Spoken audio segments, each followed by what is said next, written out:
স্যাটনারের ঘূর্ণিতে কাবু হয়ে বাংলাদেশের সংগ্রহ ১১০ রান এবং আম্পায়ারের ভুল সিদ্ধান্তে রনি তালুকদার এবং সৌম্য সরকারের ব্যাটিং বিপর্যয় আবারও প্রমাণ হলো মাহমুদুল্লাহ রিয়াদ কতটা কার্যকরী।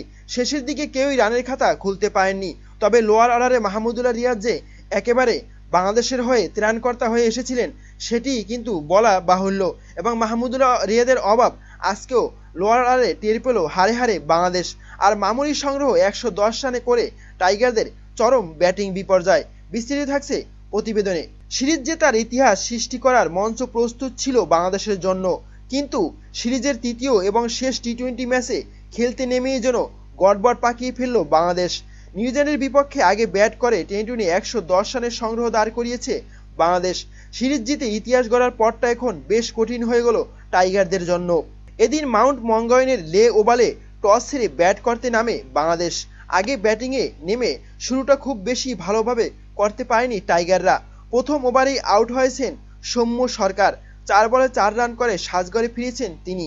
এরপর তিনি নেমে দৃষ্টিনন্দন কিছু শটে রান তোলেন অধিনায়ক নাজমুল হোসেন শান্ত।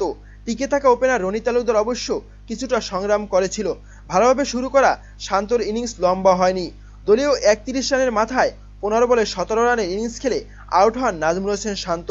রনিও টেকেননি বেশিক্ষণ।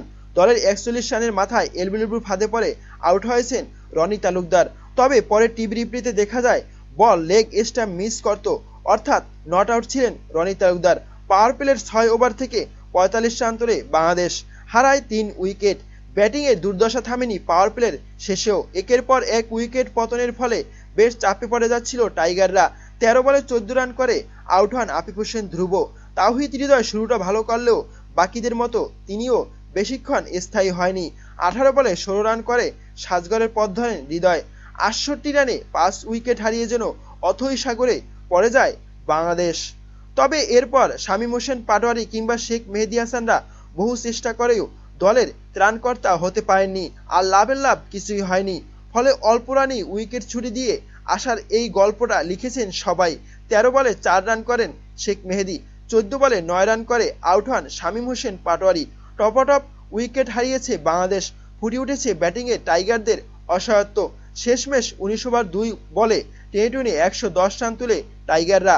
বাংলাদেশের পুরো ব্যাটিং লাইন আপের মোটে ৫ জন ছুঁতে পেরেছে ২ অঙ্কের কোঠা। ২০ রানও করতে পারেনি কেউই। শেষ দিকে ১৩ বলে ১০ রান করে ইনিংস শেষ করেন রিশাদ হোসেন। নিউজিল্যান্ডের হয়ে ১৬ রান খরচায় ৪ উইকেট শিকার করেন মিচেল স্যাটনার। এছাড়া ২টি করে উইকেট শিকার করেন অ্যাডাম মিলনে, টিম সাউদি এবং বেন সিয়ার্স। প্রিয় দর্শক, আজকে আমরা মাহমুদুল্লাহ রিয়াদের অভাবটা হারে হারে টের পেলাম। মাহমুদুল্লাহ রিয়াদ যে একজন কার্যকরী ব্যাটসম্যান লোয়ার অর্ডারে কিংবা মিডল অর্ডারে, সেটা কিন্তু প্রমাণ হয়ে গেল। মাহমুদুল্লাহ রিয়াদের অভাবটা বাংলাদেশ ক্রিকেট বোর্ড কখনোই বুঝতে পারবে না, কিন্তু আমরা যারা ক্রিকেট পাগল দর্শকরা আছি তারা সবসময় মাহমুদুল্লাহ রিয়াদের অভাবটা হারে হারে টের পাচ্ছি। প্রিয় দর্শক, আজকের ম্যাচটি কি বাংলাদেশ জয়লাভ করতে পারবে এই অল্প টার্গেটে, নাকি ইতিহাস রচনা করা হবে না? যদি জয়লাভ করতে হয় তাহলে বাংলাদেশকে বোলারদেরকে ভালো বোলিং করতে হবে। প্রিয় দর্শক, এ বিষয়ে আপনার মতামত কি জানাতে পারেন কমেন্ট করে কমেন্ট বক্সে। ধন্যবাদ।